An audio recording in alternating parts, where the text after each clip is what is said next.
मेरे प्रभु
कोई किसी तरीके से दुखी है, कोई किसी जो है वो दुखी है, और इस संसार में अगर कोई सुखी है तो वो केवल और केवल परमात्मा का भक्त है। जैसे ही कंस ने ये सुना कि अब मेरा काल कहीं और जन्म ले चुका, तब कंस ने सबसे पहले मन में विचार किया कि क्या करूं, क्या ऐसा करूं कि मुझे मालूम कैसे हो। तो उसने मन में विचार किया कि जितने जन्माष्टमी को जन्मे बालक हैं उन सभी को मार दिया जाए। लेकिन राजा हूं, एक ही बार मारने का ऑर्डर करूंगा तो लोग प्रजा में हाहाकार मच जाएगा। तो उसने एक बहाना बनाया। क्या बहाना बनाया? एक राक्षसी जिसको वरदान था कि जो उसका दूध पिएगा वो मर जाएगा, उसका नाम है पूतना। सबसे पहले उसने पूतना को बुलाया और पूतना को कहा कि पूतना, मैं चाहता हूं कि जन्माष्टमी के दिन, भाद्रपद की अष्टमी के दिन जितने भी बालक गोकुल में जन्मे हैं उन सभी बालकों को तुम मार डालो। अब पूतना जो है वो सुंदर रूप धारण करती है, क्योंकि कुरूप है, राक्षसी है। तो राक्षसी सुंदर रूप धारण करके गोकुल में आती है। तो गोकुल में आकर के क्या देखती है कि एक ही घर है जहां पर वाद्य बज रहे हैं, बाकी सभी घर तो शांत हैं, लेकिन एक ही घर है ऐसा कि नंद के आंगन में बज रही आज बधाई, नंद के आंगन में बज रही आज बधाई। एक ही घर में बधाई बज रही है।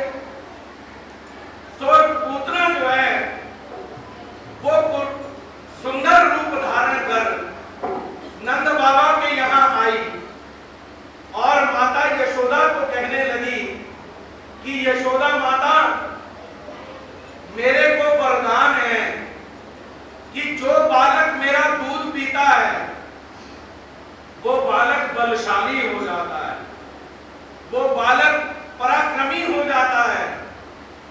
और इसलिए मैं चाहती हूं कि प्रत्येक गोप गोपियां तुम्हें भेंट दे रही हैं, तो मैं ये भेंट देना चाहती हूं, मैं ये कहना चाहती हूं, मैं ये करना चाहती हूं कि मैं अपना दूध जो है वो तेरे बालक को पिलाना चाहती हूं। माता यशोदा भोली है, क्योंकि जो भक्त है वो हमेशा भोला होता है, सादा। याद रखिए, भगवान श्री कृष्ण श्रीमद् भगवत गीता में अपने भक्त की पहचान बतलाते हुए कहते हैं, अद्वेष्टा सर्वभूतानां मैत्र करुण एव च निर्ममो निरहंकारः सम दुःख सुख क्षमी शीतोष्ण सुख दुःखेषु समसंग विवर्जितः तुल्य निंदा स्तुतिर मौरणी संतुष्टो येन केनचित्। जो मेरा भक्त है वो कैसा है? वो सर्वात्म का भला मांगता है, वो सभी का भला मांगता है, और मैत्र करुण एव, उसके मन में दया भाव है। और जिसके मन में दया भाव है, याद रखिए, उसका मन जल्दी पसीज जाता है। अब यशोदा माता ने जैसे ही सुना कि पूतना कह रही है कि मेरे बालक का जो मैं दूध पिलाऊंगी तो उससे पराक्रमी होगा मेरा बालक, तो कौन मां नहीं चाहती कि मेरा बालक पराक्रमी बने, मेरा बेटा बलशाली बने? सभी माताएं चाहती हैं। तो माता ने झट से कृष्ण को उठाया और पूतना की गोदी में दे डाला। अब जैसे ही पूतना ने भगवान को स्पर्श किया तो देखिए, श्री कृष्ण भगवान की विशेषता ये है कि परमात्मा कहता है कि तुम जैसे हो वैसे ही मेरे पास आओ। हम क्या बनकर आते हैं? हम बनावटी बनकर के आते हैं। हमारे मन में कुछ और है, लेकिन हम बाहर से भक्त बनकर के आते हैं। लेकिन भगवान कहते हैं कि जो तुम्हारे भीतर है, जो तुम्हारे मन में है, वैसी ही तुम्हारा आचरण भी होना चाहिए, वैसा ही तुम्हारा जीवन में आदर्श भी होना चाहिए। अगर कथनी और करनी दोनों में अंतर हो तो भगवान कहते हैं वो योगी नहीं है, वो सन्यासी नहीं है। जिसकी कथनी और करनी एक है वही योगी और वही सन्यासी है। अब जैसे ही भगवान श्री कृष्ण को पूतना ने स्पर्श किया और जैसे ही स्तनपान कराने लगी तो क्या हो गया जी? वो तो अपने असली रूप में आ गई, जो उसका असली रूप था। और असली रूप क्या था? राक्षसी का, जिसे देख करके सारे ब्रजवासी डर गए। और इतना विशाल रूप था कि ये जो शहर बसे हैं ना, कानपुर, हाथरस, कहते हैं हाथरस में पूतना के हाथ गिरे, इसीलिए हाथरस बना शहर का नाम। और कानपुर में कान गिरा, ऐसे बहुत विशाल उसका देह हुआ। ब्रजवासियों को चीर चीर करके उसके टुकड़े करके अंतिम संस्कार करना पड़ा। लेकिन भगवान ने क्या किया? भगवान ने जैसे ही पूतना ने गोदी में उठाया भगवान को, तो भगवान ने अपनी आंखें बंद कर ली। भागवत कहता है कि अनेकों बार ऐसे अक्सर अनेक लीलाएं हैं भगवान की कि आंखों खुली में भगवान ने दुष्टों का उद्धार किया। लेकिन पूतना का जब समय आया, पूतना को मारने का जब समय आया, तो भगवान ने आंखें क्यों बंद कर ली? उसके उत्तर में सुखदेव राजा परीक्षित को कहते हैं कि भगवान श्री कृष्ण ने आज इसलिए आंखें बंद कर दी क्योंकि पूतना जो है वो अविद्या है, वो अज्ञानता है। और अज्ञानता जो है वो कभी भी भगवान के सामने नहीं आ सकती। जैसे सूर्य के सामने अंधेरा नहीं आ सकता, उसी तरह से जो अविद्या है वो अविद्या परमात्मा के सामने नहीं आ सकती। इसीलिए भगवान श्री कृष्ण ने क्या किया? भगवान श्री कृष्ण ने कहा कि अब ये तो पीछे हटेगी नहीं, इसका तो उद्धार करना है, इसलिए हम ही आंखें बंद कर देते हैं। तो आज के दिन भगवान श्री कृष्ण ने अपना जीवों का उद्धार का कार्य जो है वो 6वें दिन शुरू किया। इसलिए छठी का महोत्सव मनाया जाता है। जीवों का उद्धार जो माता यशोदा को फल देना है। देखिए, केवल विरोधाभास मत देखिएगा कि राक्षसी थी, राक्षसी को मार डाला, लेकिन मरने के बाद दिया क्या? वो फल दिया जो फल माता यशोदा को बाद में मिलने वाला है, माता देवकी को बाद में मिलने वाला है।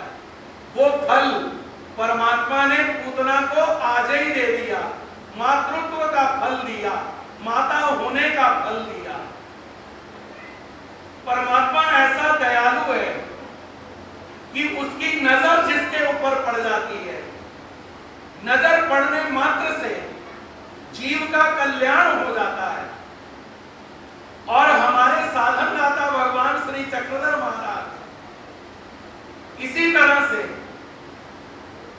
जिनका आज अवतार दिन है, जिन्होंने आज दोपहर ठीक 12 बजे भड़ोच नगरी में वहां का जो प्रधान पुत्र विशाल देव के यहाँ हरिपाल जो मृत हो चुका था, मर चुका था, भगवान उस परमात्मा ने, उस निराकार स्वरूप ने, श्री चक्रपाणी महाराज ने आज हरिपाल के देह को स्वीकार किया और पतित का देह उठा करके परमात्मा ने आज ये बताना चाहा कि ये जो अवतार है ये पतितों का उद्धार करने वाला है।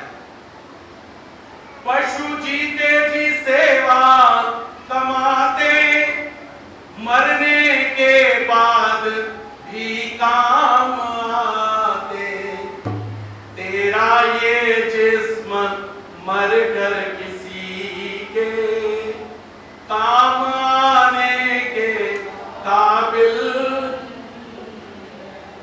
हीरा जन्म तुझे जो मिला है वो लुटाने के। ये देह मर जाने के बाद सभी चीजें काम आती हैं, लेकिन एक मानव ऐसा है, एक मनुष्य ऐसा है कि जो मरने के बाद भी काम नहीं आता। उसे या तो जलाना पड़ता है या दबाना पड़ता है, या नदी में प्रवाह करना पड़ता है, या जंगल में छोड़ देना पड़ता है।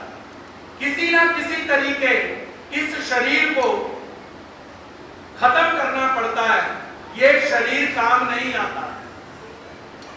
आज के दिन वो भगवान, वो परमात्मा ने मृत देह को स्वीकार किया, जो किसी भी काम ना आने वाली है, बस थोड़ी देर में उसे जलाने की तैयारी है।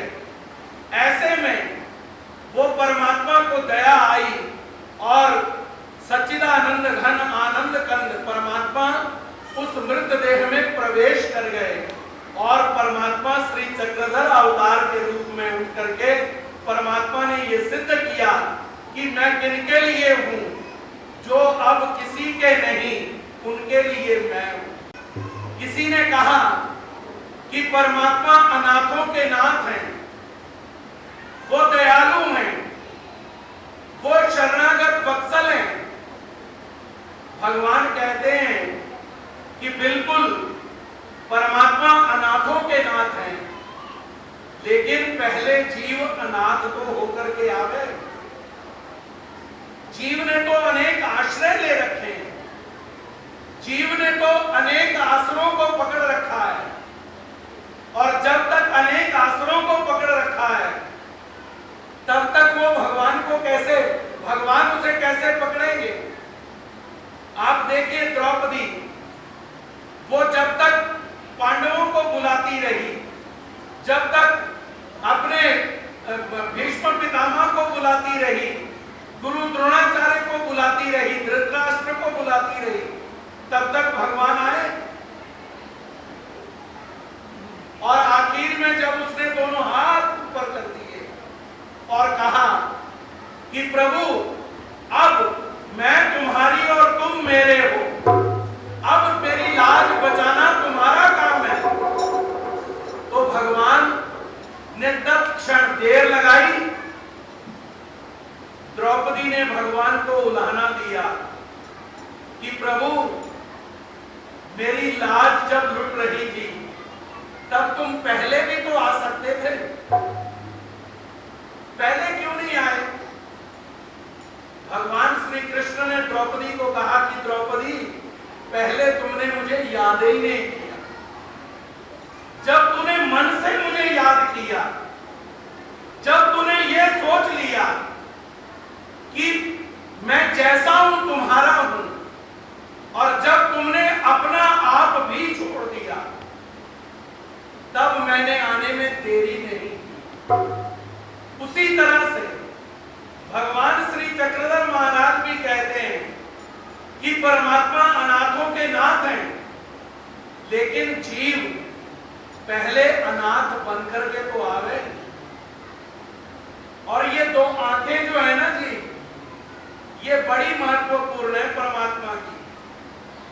ये जिन पर पड़ जाती हैं उसका उद्धार हो जाता है केवल देखने मात्र से। एक भक्त था, एक गुरु और चेला भगवान नांदेड़ क्षेत्र में थे। तो वहां पर एक गुरु चेला, गुरु बहुत बड़ा था, लोगों को संस्कृत पढ़ाया करता था। अपने चेला को कहता है कि मैंने सुन रखा है कि आजकल भगवान श्री चक्रधर महाराज यहां आए हुए हैं इस शहर में, और तुम क्या करना, गलती से भी भगवान के सामने मत चले जाना, क्योंकि भगवान के सामने जो चला जाता है वो भगवान का ही हो जाता है। मैं नहीं चाहता कि मेरा चेला मुझे छोड़ करके चला जाए, इसलिए मैं तुझे कहता हूं कि तूने जहां भी तुझे भगवान श्री चक्रधर महाराज नजदीक कहीं दिखाई दे तो भगवान से मुंह फेर लेना, लेकिन भगवान के नेत्रों से नेत्र नहीं मिलने चाहिए। चेला कहता ठीक है गुरुजी। अब क्या हुआ, 2-3 दिन बीते, चेला रोज संस्कृत पढ़ता है और याद करने के लिए नदी के किनारे पर जाता है एकांत में पढ़ने के लिए। एक बार क्या हुआ, एक दिन क्या हुआ कि रोज वो भगवान को दूर से देखता है, दूर बैठे हुए हैं भगवान। लेकिन आज क्या देखा उसने कि रोज जिस जगह पर भगवान बैठे हुआ करते थे ना, आज उस जगह पर भगवान बैठे नहीं। उसके मन में आया, कहता क्या बात हुई कि रोज मैं भगवान को देखता हूं दूर बैठे होते हैं, मैंने आज नहीं देख पा रहा, कहीं भगवान शहर छोड़ के तो नहीं चले गए। चलो देखता हूं, जरा नजदीक जाकर के देखूं। जरा नजदीक गया,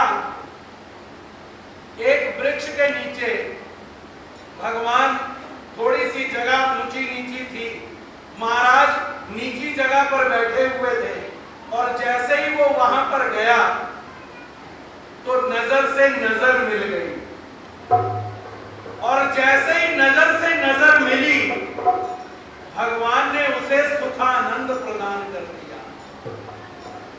ऐसा सुख प्रदान किया कि उसकी तो समाधि लग गई जी,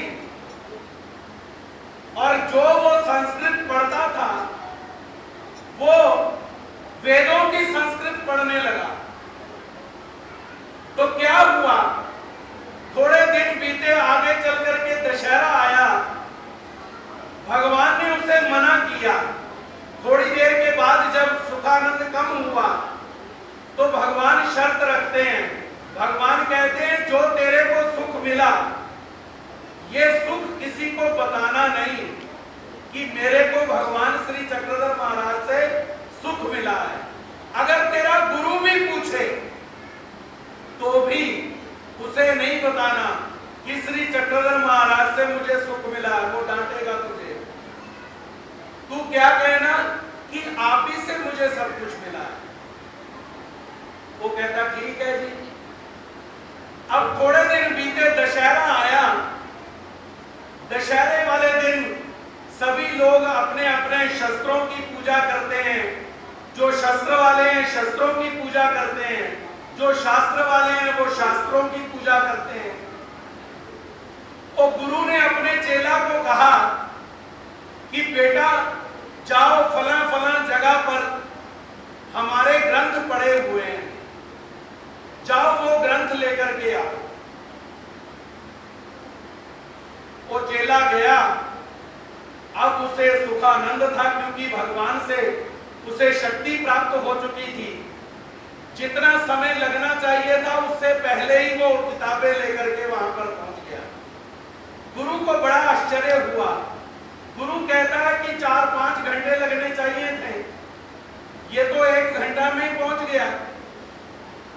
अब वो गुरु जी को नमस्कार भी नहीं करता, आकर के ध्यान मग्न बैठ गया, समाधि लग गई उसकी।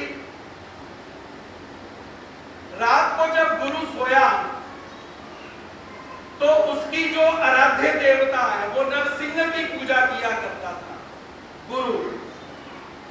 तो नरसिंह देवता उसके स्वप्न में आती है, उसे दंडवतें डालना शुरू कर देती है गुरु को, और कहती है कि तुम अपने शिष्य से नमस्कार करवाना चाहते हो ना, तो उसकी जगह मैं नमस्कार तुम्हें करती हूं, उससे मत कहो, मैं उसकी जगह तुम्हारे को नमस्कार करती हूं। घबरा कर उठा और जब अपने शिष्य को बुलाया और शिष्य को बुला करके पूछता है, कहता है कि तुम इतने बड़े कैसे हो गए? वो कहता आपकी कृपा से। वो कहता है कि नहीं, ये सिद्धि तो हमें नहीं, ये सिद्धि मैं तुम्हें कैसे दे सकता हूं? सच बताओ, तुम्हें ये आनंद किसने दिया? तुम्हें ये सामर्थ्य किसने दिया? उस शिष्य से रहा नहीं गया और वो कहता है कि ये आनंद मुझे भगवान श्री चक्रधर महाराज द्वारा प्राप्त हुआ है। कहने का तात्पर्य कि केवल नजर भगवान जिसके ऊपर डाल देते हैं वो भक्त, उसका उद्धार हो जाता है, और जिसके ऊपर नजर डाल देते हैं उसको अपना प्रेम दान दे देते हैं। इसलिए भगवान की नजरों का ध्यान करना चाहिए, भगवान के रूप का ध्यान करना चाहिए, और आज के दिन परमात्मा की श्री मूर्ति का चिंतन करते हुए हमें ये याद करनी चाहिए कि परमात्मा जिस तरह आपने जीवों का उद्धार कार्य शुरू किया, उसी तरह से आप मेरा भी उद्धार करें। मैं भी भव सागर में डोल रहा हूं, मेरी भी नैया भव सागर में डोल रही है। हे प्रभु, आप मुझे भी पार लगाएं, ऐसी प्रार्थना करनी चाहिए। और क्या कहना चाहिए? चक्रधर जी कृपा कीजिए, चक्रधर जी कृपा कीजिए, चक्रधर जी कृपा कीजिए, चक्रधर जी कृपा कीजिए।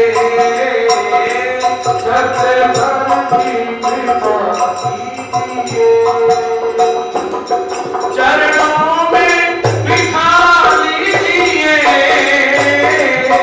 चरणों में बिठा लीजिए, चक्रधर जी कृपा कीजिए, चक्रधर जी कृपा कीजिए। पलकों के सिंहासन पर मैंने तुमको बिठाया है, पलकों के सिंहासन पर मैंने तुमको बिठाया है, इस मन के अंदर तुम्हें ग्राम बनाया है, इस मन के अंदर आप इसमें रहा कीजिए, आप इसमें चक्रधर जी कृपा कीजिए, चक्रधर जी कृपा कीजिए। चरणों में जगा दीजिए, चरणों में जगा दीजिए, चक्रधर जी कृपा कीजिए,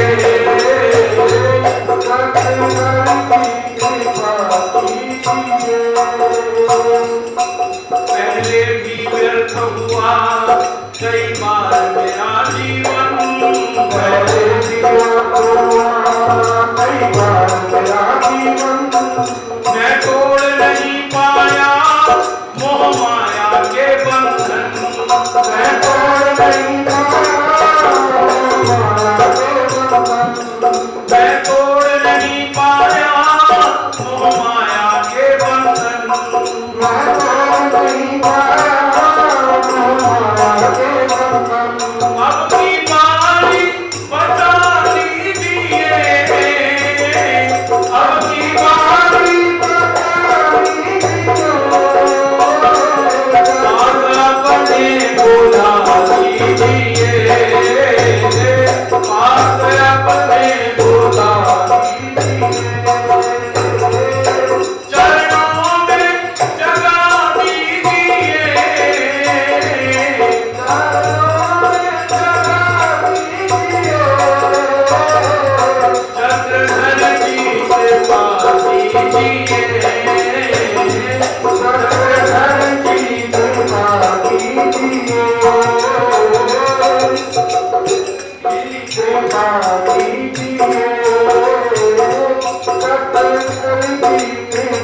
कोई पाप कर्म प्रभु जी मेरे सामने आए ना, कोई पाप कर्म प्रभु जी मेरे सामने आए ना।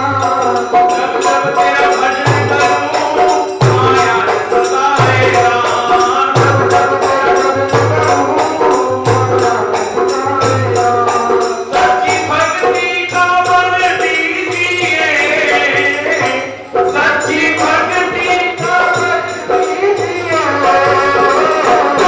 शरणागत बना लीजिए, शरणागत बना लीजिए, मुझको बना लीजिए, चरणों में जगह दीजिए, चरणों में बसा लीजिए, चक्रधर की कृपा कीजिए, चक्रधर की कृपा कीजिए, चक्रधर की कृपा कीजिए, चक्रधर की कृपा कीजिए, चक्रधर की कृपा कीजिए, चक्रधर की कृपा कीजिए।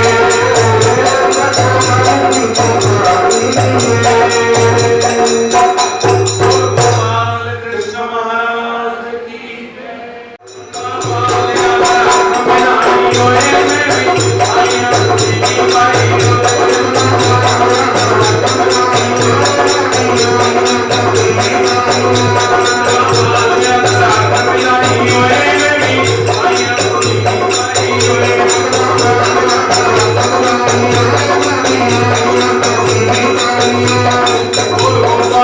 कृष्ण महाराज की जय। देव और मालिनी देवी के घर आप देखिए, विचार मन में कीजिए, मन में ऐसा भाव लेकर के आइए कि जिसके घर में मरे हुए बेटे ने फिर जीवन ले लिया हो, उसके घर में कितना आनंद होगा। तो नंद बाबा के यहाँ तो आज आनंद तो है ही है, इसलिए नंद के आंगन में बज रही आज बधाई, नंद के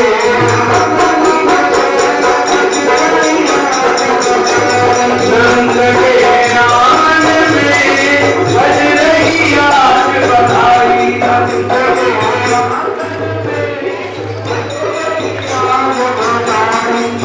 सातों बार बधाई लोग, सातों बार बधाई, नंद के नंद में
जय श्री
परसनगरे कांतं द्वारवत्यां निवासिनं नाम्यां श्रीचक्रपाणिकं तलकावेगमण्डलम् नेमामूल सम्मोदं गानवादनन्तनायका प्रभुनमामि गोविन्दं जीवविद्याविमञ्चकम् पुत्रं विशालदेवस्य नित्यमुक्तिप्रदायकम् मानवी परमानन्दं वन्दे श्रीचक्रवर्तिम् पापोऽहं पापकर्माहं पापात्मा पापसम्भव प्राहिमां प्रत्यादेव शरणं सर्वे भवन्तु सुखिनः सर्वे सन्तु निरामयाः सर्वे भद्राणि पश्यन्तु मा कश्चित् दुःखभाग् सुखी बसे संसार सब दुखिया रहे न कोई ये अभिलाषा हम सबकी भगवन पूरी होय विद्या बुद्धि तेज बल सबके भीतर होय दूध पूत धन धान्य से वंचित रहे न कोई मिले भरोसा नाम का हमें सदा जगदीश आशा तेरे नाम की बनी रहे ममईश पाप से हमें बचाइए करके कृपा निधान अपना बालक जान कर भव से करना पार ना कुछ किया न कर सकूं ना कुछ करने योग जो कुछ किया सो आप ही मैं क्या करने योग जो कुछ किया सो आप ही प्रभु मैं क्या करने श्री गोपाल कृष्ण महाराज की जय श्री दत्तात्रेय महाराज की जय श्री चक्रपाणि महाराज की जय श्री गोविंद प्रभु महाराज की जय सर्वज्ञ श्री चक्रधर स्वामी की जय जगदीश साधन की जय सत्य सनातन महात्म धर्म की जय श्री सावली मूर्ति का मालिक ने किए शुभ काम जीवदाई होवे मालिक ने किए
दिवाली और छठी के महोत्सव की भी आप सभी को बहुत बहुत बधाई। अब सभी से प्रार्थना है कि इसी हॉल में भोजन की व्यवस्था की गई है। आप सभी पंक्तिबद्ध होकर के यहीं पर भोजन करेंगे। दंडवत प्रणाम। जय श्री कृष्ण। बाबा जी भी एक सरप्राइज बाकी है जो हमेशा होता है हर जयंती पे। पहले तो आप सबको बहुत बहुत बधाई आज छठी महोत्सव की और श्री चक्रधर जयंती की। और आप सबको कृष्ण गीता ज्ञान मंदिर की तरफ से बहुत बहुत बधाई। बाबा जी का धन्यवाद। बहुत अच्छे ढंग से बहुत मजेदार फंक्शन हुआ, कीर्तन हुआ, प्रवचन हुए, बड़ा आनंदमयी महोत्सव हुआ। इसके लिए आप सबको बधाई। और अब एक सरप्राइज बाकी है, बस 5-10 मिनट की इंतजार करिए। वो जो हमेशा एक केक का सरप्राइज होता है, बच्चे आने वाले हैं 5-10 मिनट में। उतनी देर एक आध अगर बधाई हमारे सरम जी बोल रहे तो ठीक है।